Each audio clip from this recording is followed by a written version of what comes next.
All right, let's pick up our Bible study, Luke chapter 1, verse 57 through 66. Luke chapter 1, 57 through 66. Now Elizabeth's full time came for her to be delivered, and she brought forth a son. When her neighbors and relatives heard how the Lord had shown... Oh shoot, sorry. I need to do the recording of this. I'm sorry. I got to redo this. Hold on.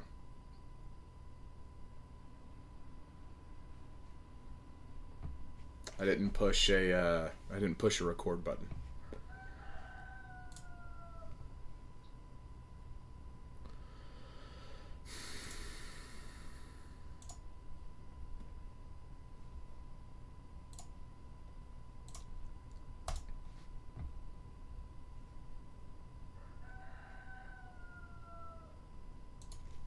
All right, let's continue our Bible study, Luke chapter 1, 57 through 66. Luke chapter 1, 57 through 66. Now Elizabeth's full time came for her to be delivered, and she brought forth a son. When her neighbors and relatives heard how the Lord had shown great mercy to her, they rejoiced with her. So it was on the 8th day that they came to circumcise the child, and they would have called him by the name of his father, Zacharias.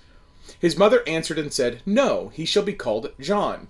But they said to her, "There is no one among your relatives who is called by this name." So they made signs to his father what he would have him called. And he asked for a writing tablet and wrote, saying, "His name is John."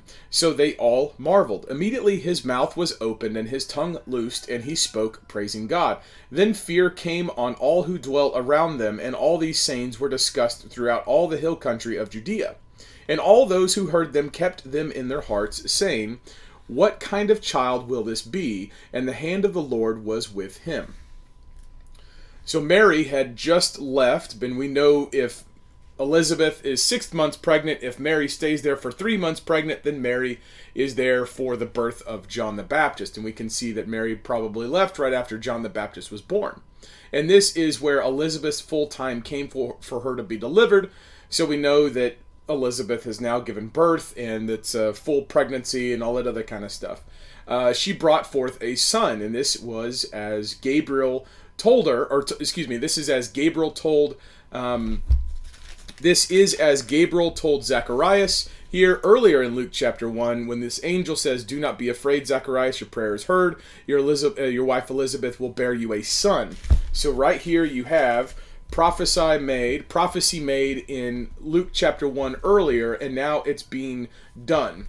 So you see here that there is this full completion. Some prophecies can be thousands of years. In other cases, they're right here at 9 months. And she brought forth a son. When her neighbors and relatives heard how the Lord had shown a great mercy to her, they rejoiced with her.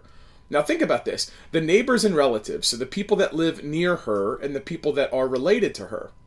And they hear how the Lord has shown great mercy. Well, the great mercy here is obviously the fact that Elizabeth is after her childbearing age, right? This is Zacharias saying to Gabriel, "How shall I know this? For I am an old man, and my wife is well advanced in years."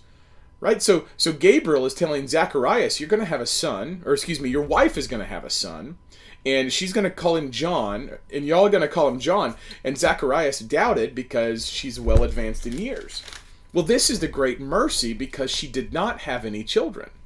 So because Elizabeth had no children, the mercy here is that God, the Lord, is giving her a child. That's the mercy. The mercy is that now she's able to be a mom. She's able to love on a child. She's able to rear a family. She's able to, to be the helpmeet for Zacharias. And so think about this. The neighbors and the relatives, they hear how God has shown the great mercy. Because it's God who controls the womb. It's God who puts life in the womb. And when God puts life in the womb, the neighbors and the relatives consider it a great mercy to someone who is past childbearing age. So if you think about this, if it's a great mercy, well then that means up to this point there had been a punishment, or there had been, there had been a perception of a punishment. Because if the neighbors and relatives, if they hear how the Lord has shown great mercy, well, mercy is given to someone who's guilty. Mercy is given to someone who is under punishment or deserves something. And if the Lord has shown great mercy to a woman who is beyond childbearing years by having her deliver a son, now you've got someone to continue on her husband's line. And don't get me wrong, like the culture of this day would have seen something wrong with Elizabeth. They would have seen a woman unable to bear children as there's something wrong there. You can't even, it's almost as though they're saying you can't even do your job to give your husband a son. You can't even keep his family going. You can't even do your part. But this is recognizing that it's the Lord that gives life in the womb. It's the Lord that showed her a great mercy. And they rejoiced with her. So they rejoiced with her whenever her son was born. And we understand this. We do this today. My brother found out last week that him and his wife were pregnant. And so there's this rejoicing because now there's life coming. This recognition that life is coming. They rejoice with her. But here, she's beyond childbearing years. So she's old. She's physically old. And she just delivered a son. Well, okay, we're going to read into this and say that he's healthy. There were no complications and everything went as though that they should have been. You think about terms now that they talk about, high complicated pregnancy or high threat pregnancy. Whenever you get so old, your body gets to where it's just not able to do what needs to be done in order to give birth. And so we see here that all of that seems to go off without a hitch. And so they rejoice with her. The pain of childbirth has gone away, and now they are rejoicing with Elizabeth. So it was on the 8th day, put a pin in right that, so it was on the 8th day that they came to circumcise the child. Put a pin right that. Let's go back to Genesis chapter 17. Genesis chapter 17, and we're going to go verse 9 through 14. The first instance that the Bible's talking about this notion of circumcision on the 8th day. Why is this such a big deal? Genesis chapter 17, verse 9 through 14. And God said to Abraham, "As for you, you shall keep my covenant, you and your descendants, after you throughout this generation," or their generations. "This is my covenant which you shall keep between me and you and your descendants after you. Every male child among you shall be circumcised, and you shall be circumcised in the flesh of your foreskins, and it shall be a sign of the covenant between me and you. He who is 8 days old among you shall be circumcised, every male child in your generations. He who is born in your house or bought with money from any foreigner who is not of your descendant. He who is born in your house and he who is bought with your money must be circumcised, and my covenant shall be in your flesh for an everlasting covenant. And the uncircumcised male child who is not circumcised in the flesh of his foreskin, that person shall be cut off from his people. He has broken my covenant." So this notion of 8 days. Now, I can't help but think about the creation account in Genesis chapter 1. The creation account in Genesis chapter 1 is that God completed the creation in 6 days, and then he rested on the 7th.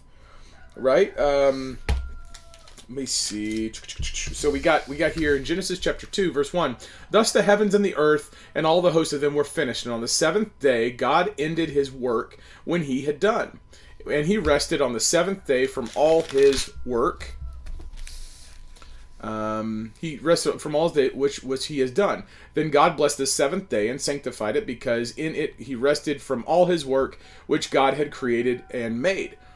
This notion that it took 7 days for God to do all of his work. Well, then on the 8th day, what's the very first thing that people do in this covenant with God, this old covenant with God? The first 7 days was what God was doing, and then on the 8th day, the very first day that God rests. So God rests, and then on the 8th day, what happens?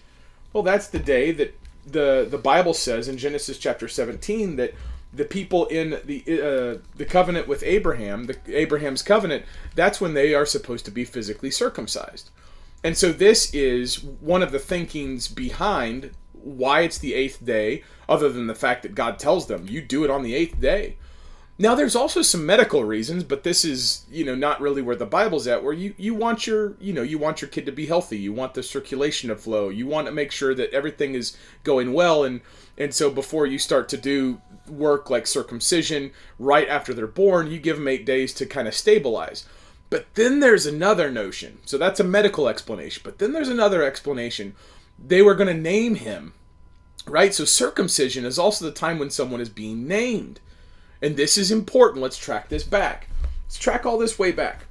So in Abraham, what does he do in Genesis chapter 12? Or excuse me, what does God do in Genesis chapter 12? Genesis chapter 12. Now the Lord had said to Abram, get out of your country, from your family, and from your father's house, to a land that I will show you. I will make you a great nation. I will bless you, and make your name great, and you shall be a blessing. Right? So here's the idea that God is calling Abram away from his entire existence. Get away from the land where you're from, get away from your kin, get away from your family, your support structure, and get away from your inheritance. Deny the fact that you're from where you are. You know how to farm there. You know where the good fishing spots are. You know the weather. You know all that kind of... Get away from everything that you know, the land that you're in. Get away from the people that you do life with. Get away from the people that you share customs with, traditions with, everything with. And then get away from your inheritance. Get away from your father's house. See, your father is a pagan. Get away from him. You're going to leave everything. And then instead... God's going to give you a land. That land will have its own fishing spots, its own weather patterns, its own everything. He will make you a great nation. I will bless you. I'll make your name great. So it's this notion of name that Abram's being called away from everything. Leave everything that you are, and God, will give you everything as a result of it. And so from the very beginning, the name of Abram is important. Names are important. We can fast forward here to Exodus chapter 3, verse 14. Exodus chapter 3, verse 14. And this is important because whenever we get to the Exodus accounts, this is a cosmic battle type of thing. And God said to Moses, let me back up. Let's go to 13. Exodus chapter 3, verse 13. Then Moses said to God, indeed, when I come to the children of Israel and say to them, the God of your fathers has sent me to you, and they say to me, what is his name? What shall I say to them? And God said to Moses, I am who I am, Yahweh. And he said, thus you shall say to the children of Israel, I am has sent me. Yahweh has sent me to you. Moreover, God said to Moses, thus you shall say to the children of Israel, the Lord, God of your fathers, the God of Abraham, the God of Isaac, the God of Jacob, has sent me to you. These notions of names. God's name is I am. See, back in this time, God's names were associated with their realms that they commanded. They were associated with what they controlled. God's name, I am, means that he is the God of existence. He is the God of everything. That's what this is. There's no, I mean, it doesn't make grammatical sense because in grammar we like to think that things make logical sense. What God is saying is that you don't get anything. You don't get grammar, you don't get language, you don't get territory, armies, culture, water, seasons. You don't get anything without God. God is the God of existence. And so God's name is pointing to that. He is the great I am. That's what this means. And then God goes on to do the 10 plagues, which is actually direct against every god in Egypt. Now think about this. If Abram is called out from his home, away from his family, his inheritance, his land, his people, and God says, I'm going to make you a great name, then what God is actually doing is he's setting Abraham, the father of many nations, he's setting him up. And so this notion of naming children, specifically the firstborn sons after their fathers, is going all the way back to who they are. It's a direct tie to the lineage. Now, if Zacharias is in the temple, then he's in the tribe of Levi. That tells you what his status is in Israel. He's a temple priest. He is someone who's in the priestly class. It makes sense that you would keep that name because that is a specific heritage. That's a specific lineage. And so this is what all of this is baked in. All of this is baked into the naming of the father, or naming John the Baptist Zacharias. It would have been natural. It would have been so natural that whenever you have a firstborn son in this culture, there's no guessing what you're going to name him. You're going to name him Daddy. You're going to name him what the daddy's name is. That's just what it is. It's natural. That's how natural it is. But that's also where the history and everything's baked in there. And this is where his mother answered and said, no. The mother is saying this. The mother is saying, no, he shall be called John. John means Jehovah is gracious. Now, it's not that they're against the name of John because that means Jehovah is great, or gracious. It's the fact that the mother is talking because the father is mute, but the mother is saying, no, we're going to deny this custom, this tradition of naming the firstborn son after the father. That would have been a massive insult. The people who were rejoicing with her would have heard this, seen this, and considered this not only an insult against Zacharias, who was at the time couldn't talk, but they also would have seen this as a usurpation from the mother. Like she is destroying the lineage of the children. She's destroying the lineage of the family because he can't talk. So she's out of her place. She is out of her place, they would have been thinking. But they said to her, and so again, this is they. Who's the they? The neighbors and relatives. The people that were there circumcising the child. And where do you circumcise the children? You circumcise, in the religious areas. But they said to her, there is no one among your relatives who is called by this name. So they're speaking to the naming convention. You got to name by the relatives, but really it's naming by the father. So the people are just flabbergasted. Why would you, Mom, not want to call John, or why would you want to call John and not Zacharias? This doesn't make sense. You're not related to anybody like this. So they made signs to his father. So again, they know that the father can't talk. The mother is denying the naming convention. She's denying the heritage, the tradition, the culture, the family, the belief system. She's denying everything. They would think that she's ripping this thing apart. She's denying the culture, the tradition, the lineage, everything. So instead of just allowing her to do this, which she's the mother of the child, by the way, what would you think? Like, you go to have your baby circumcised and you're like, I want to name him John. And people are like, nah, you can't name him that. You got to name him Zacharias or someone you're related to. And so they go and they make signs to his father, what he would have him called. So, I mean, this is important. And it underscores the notion that names are important. They're not just naming him stuff like Jarrin or something. They're going to name a name that actually is tied to something instead of just made up. And he asked for a writing tablet, which is always got me. Like, if Zacharias has been mute because he doubted Gabriel, he doubted what Gabriel said, why didn't he just write out what was said to him? I've always wondered that. And he asked for a writing tablet because he's educated and he can write. And he wrote saying his name is John. His name is John. So Zacharias wrote on a tablet, his name is John. So they all marveled. Now again, let's go slow this down. The mother is denying the lineage, the heritage, the culture, the tradition by calling him something else. The people that are there are saying, no, you got to name him after someone you're related to.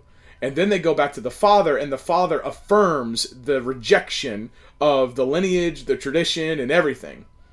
And they marveled at this. They marveled that that he's a priest. He's mute. He just had a baby, and his wife is past childbearing age. So here's this father who finally gets a firstborn son, and whenever he finally gets a firstborn son, he allows him to be named something that's not even in their name. It's not even in their family. It's not only not after his name, but it's not in the family's name. They're marveling at the rejection. They're marveling at the rejection of everything. This is a repudiation of how they do things. I mean, they're not doing anything wrong, right? They're still circumcising the child on the 8th day. They're completing the covenant. They're following the rules, but they're not following the convention. They're not following the way that things are supposed to be. So from the very beginning, John the Baptist was countercultural, right? And so, but they marveled at this. And then the Bible says immediately his mouth, this is Zacharias' mouth, was opened and his tongue loosed. Now I want to put a pin in this because I want to go back to actually what Gabriel said. Go back to earlier in Luke chapter 1. Why was what did Gabriel say? So first of all, Gabriel said, I am Gabriel, who stands in the presence of the Lord and was sent to speak to you and to bring these glad tidings. So Gabriel's here to bring the good news. But behold, you will be mute and not able to speak until the day these things take place. So if we just now know that Zacharias is no longer mute, what are these things? What are these things that must take place? Right? Well, let's go back over here. Gabriel says, do not be afraid, for your prayer is heard. Your wife Elizabeth will bear you a son, and you shall call his name John. Okay, that just got done. And you will have joy and gladness. Okay, they were rejoicing. We get that earlier. And many will rejoice at his birth. Okay, that's been happening so far. For he will be great in the sight of the Lord. Now, is John the Baptist great in the sight of the Lord at the 8th day? Or is John the Baptist great in the sight of the Lord later, whenever he's grown and he's preaching the way of the gospel and all this other kind of stuff? I don't think that you can know that. But then think about this. On the 8th day, he's not drinking wine or strong drink. So Gabriel is talking about stuff here. He's great in the sight of the Lord. He's not drinking wine or strong drink. These are prophecies also. So these are things that have not yet happened either. But he continues. He will be filled with the Holy Spirit even from his mother's womb. And he will turn many of the children of Israel to the Lord their God. Now think about this. The point I'm trying to make is that Zacharias will be muted until these things take place. But on the 8th day of John's life, he has not had many children of Israel turning to the Lord their God. So this is still yet to come. Verse 16, and he, John the Baptist, will turn many of the children of Israel to the Lord their God. This has not happened when John is being circumcised and named on his 8th day. Which means that these things, right? It means that these things Gabriel is talking about is really up here, being named John. Joy and gladness rejoice at his birth. And this naming of the John speaks right here about the rejection of Zacharias. I should say not the rejection of Zacharias, but the rejection of the naming conventions. The angel here is speaking to the fact that John is going to be, he's going to live a life, and something's going to be about him that's going to be different than the temple system, different than the naming conventions, different from the fact that his wife is old and she really probably shouldn't be getting married, or she shouldn't be getting having birth. And these two people, instead of naming after someone in their family, or instead of naming the firstborn son after the dad, they're going to name him John. And so this is not just, hey, you're going to name him John. Don't just move right past that. The angel's saying you're going to, from the very beginning, he is going to be distinguished and separate from everything else. But then Gabriel goes on to say he's going to do other things, like he's going to have many of the children of Israel are going to turn to the Lord. He will also go before him. He's going to go before the Messiah in the spirit and the power of Elijah. John the Baptist hasn't done this at 8 years old, or at 8 days old. He's a baby. He's getting circumcised. He's 8 days old. He's not going before Jesus in the spirit and power of Elijah to turn the hearts of the fathers to their children, and to the disobedient the wisdom of the just, to make ready a people prepared for the Lord. He hasn't done this yet, which means that whenever Zacharias' mouth is opened, immediately his mouth is loosed and opened, his tongue loosed. It means that there are still stuff that Gabriel has said that is true about John that has not yet happened. I argue, and I believe that Zacharias, now knowing that he's been mute this whole time, his mouth is now open. I believe that God intends Zacharias to participate in the teaching of John. So instead of John being named in the convention of a temple system and being brought up as a normal priest, John instead is going to be taught by Zacharias, who is in the temple, who is a priest, who knows the law, who knows all the things, but John's going to be spoken and taught specifically for his mission. He will turn many children of Israel to the Lord their God. He will also go before the spirit and power of Elijah to turn the hearts and fathers of the children, and to the disobedient of the wisdom of the just, to make ready a people prepared for the Lord. I believe that Zacharias is playing a part in that. He's dad. Dad is a priest. And dad, now being a priest, having been muted for 9 months, after finally rejecting the naming convention and affirming the fact that Gabriel said something, now Zacharias is going to be, his tongue is loosed, and we're going to hear next time what he's prophesying. So I believe that God says, God's making a way. Zacharias, I'm going to get my way. But you realize whenever John is being circumcised here on the 8th day, Zacharias' tongue is loosed, as was prophesied by Gabriel. But Gabriel prophesied other things about John that John has not yet done. They haven't been fulfilled. And I believe Zacharias is going to participate in that because he's dad. He's dad. This temple, or excuse me, this priest is going to be teaching this son about a mission that's unlike what other priests would have been teaching their children had they named them the same way or kept them in the same system, right? So this baby, John the Baptist, has been set aside. Then fear came on all who dwelt around them, right? Because his mouth was open and his tongue loose. So now he can talk. He spoke. He's praising God. Of course, you got to remember from the very beginning, whenever Zacharias was in here, right? The people waited for Zacharias. Remember, Zacharias is in the temple. He's in the Holy of Holies. He's listening to Gabriel, and he's in there for a long time. And the people are marveling, thinking, oh boy, something happened to him. So Zacharias is in there for a long time, and when he came out, he could not speak. And they perceived that he had seen a vision in the temple, and they beckoned them to remain speechless, right? So from the very beginning of John's birth announcement, Zacharias has been muted.